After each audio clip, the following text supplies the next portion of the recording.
रेखा जी अभी अभी अपने पति मुकुल जी के लिए कॉफी बनाकर किचन से निकली ही थी कि सामने से लता को आता देखकर उनका पारा चढ़ गया। रेखा जी, जब सारा काम हमें ही करना है तो तुम्हारा क्या काम है यहाँ? तुम्हें पता नहीं है कि हमें सुबह उठते ही कॉफी पीने की आदत है। लता: माँ जी, मैं आ ही रही थी, लेकिन रवि को जल्दी ऑफिस जाना था। उनके कपड़े प्रेस करने में टाइम लग गया। रेखा जी: बस हर बात में बहाना पहले से ही तैयार रहता है। लता को शादी करके आए अभी केवल 4 महीने ही हुए थे। यहाँ आकर उसे ऐसा लगने लगा था जैसे किसी जेल में आ गई है। उसे कहीं जाना हो तो परमिशन लेनी पड़ती थी। कोई गलती हो जाए तो पनिशमेंट मिलता था। सास, ससुर और पति तीनों एक ही सुर में उसका विरोध करते थे। कभी कभी तो मन करता है कि यहाँ से भागकर अपने पापा के घर चली जाए, लेकिन पापा हार्ट पेशेंट हैं। यह सब उन्हें पता लग गया तो ना जाने क्या अनर्थ हो जाएगा। यही सोचकर सब बर्दाश्त करती रहती थी। लता ने जल्दी जल्दी सबके लिए नाश्ता बनाया। उसके बाद रवि को टिफिन पैक करके दे रही थी। तभी रवि ने आवाज दी, रवि: लता, क्या कर रही हो? इतना टाइम नहीं है मेरे पास। कार चला के नहीं जाना है। मेट्रो से कितना समय लगता है तुम्हें पता है? जरा सा लेट पहुंचो तो ऑफिस में सुनना पड़ता है। रवि की एक एक बात इस बात की ओर इशारा था कि उसके पिता ने कार नहीं दी थी, लेकिन वह अब सब सुन लेती थी।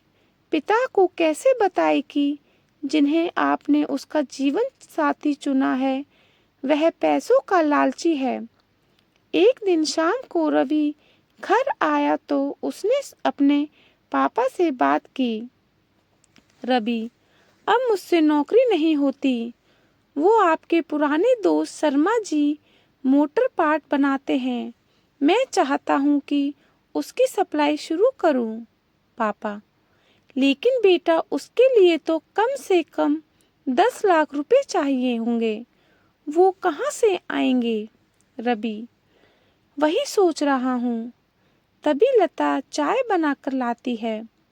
रवि: लता, तुम अपने पापा से कुछ पैसे उधार ला सकती हो। लता का सब्र जवाब दे चुका था। रोज रोज के तानों से दुखी होकर उसने जवाब दिया, लता: रवि, मेरे पिता के भरोसे मत रहना। उन्होंने मेरी शादी करके अपना फर्ज पूरा कर दिया। अगर आपको नौकरी करने में दिक्कत है तो मुझे जॉब करने दो। दोनों मिलकर कमाएंगे। यह सुनकर रवि का पारा चढ़ गया। रवि: क्या बकवास कर रही हो? ज्यादा जुबान चलने लगी है। रवि: लता, रवि, मैं बहुत बर्दाश्त कर चुकी हूँ, इसलिए मैंने जॉब करने का फैसला किया है। रवि: नहीं, हमारे घर में ये सब नहीं होता। तुम्हें जॉब करनी है तो अपने घर चली जाओ। लता: मुझे पता था आप यही कहेंगे। मैंने वकील से बात कर ली है। मैं जल्द ही तलाक ले लूंगी। यह सुनकर रवि और उसके पिता के हाथ पैर फूल गए। तभी रेखा जी वहां आ गई। रेखा जी: देख लिया बहू को सिर पर चढ़ाने का नतीजा। निकाल दे इसको घर से बाहर। लता: ठीक है, मैं पुलिस को फोन कर देती हूँ। आप मेरा सारा सामान और दहेज वापस कर दीजिए। साथ ही हर महीने अपने पति की कमाई का आधा हिस्सा मैं कोर्ट से ले लूंगी। इस मकान में भी मेरा हिस्सा है आधा। मकान मेरे नाम कर दीजिए। रेखा जी: सुनो, ये क्या कह रही है? मुकुल जी: बेटी, ऐसी बातें क्यों कर रही हो? आज के बाद हम तुझसे कभी कुछ नहीं कहेंगे। तू अपने कमरे में जा। लता, नहीं पापा जी, बहुत बर्दाश्त कर चुकी हूँ मैं। अब मुझसे ये दिन भर के ताने बर्दाश्त नहीं होते। आप लोग इतने लालची होंगे ये मैंने कभी सपने में भी नहीं सोचा था। रेखा जी, इसके बाप को फोन करके बुलाइए। उसके मुंह लगने से अच्छा है उनसे डायरेक्ट बात करते हैं। लता, माँ जी, मेरे पिता हार्ट पेशेंट हैं। अगर इस बात को सुनकर उन्हें कुछ हो गया तो इसके जिम्मेदार आप लोग होंगे। रवि, ये तुम्हें क्या हो गया है? आज से पहले तो तुमने कभी ऐसी बात नहीं की।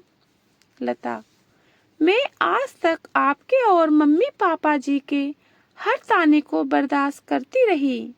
20 लाख रुपए मेरे पापा ने शादी में खर्च किए, फिर भी आपको कार चाहिए, बिजनेस करने के लिए पैसा चाहिए। लता ने उसी समय अपना सामान पैक किया और घर छोड़ दिया। जाने से पहले उसने अपने सास ससुर और पति तीनों को कहा, लता, अगर मेरे पापा को आपने कुछ बताया तो मैं आपको अरेस्ट करा दूंगी। तलाक का नोटिस आपको मिल जाएगा। चुपचाप साइन कर देना। लता वहां से निकलकर अपने एक सहेली के फ्लैट में पहुंच गई। एक दिन पहले उसी ने उसे हक के साथ अपना आत्मसम्मान बचाने के लिए समझाया था। लता, कोमल, मैं आ गई हूँ, लेकिन अब आगे क्या होगा?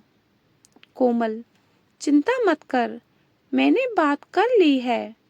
मेरे ऑफिस में जगह खाली है। कल से तू जॉब करेगी और मेरे साथ रहेगी। 1 महीने तक जॉब करने के बाद लता एक दिन अपने घर जाती है और पिताजी को सारी बात बताती है।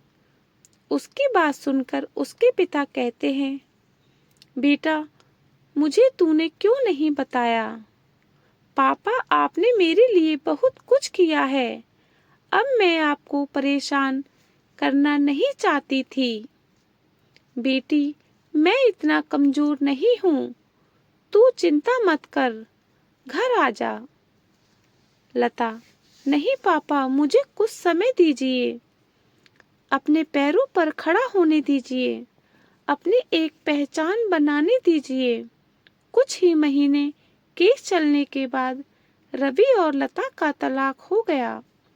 रवि को पूरा दहेज और 30 लाख रुपए देने पड़े।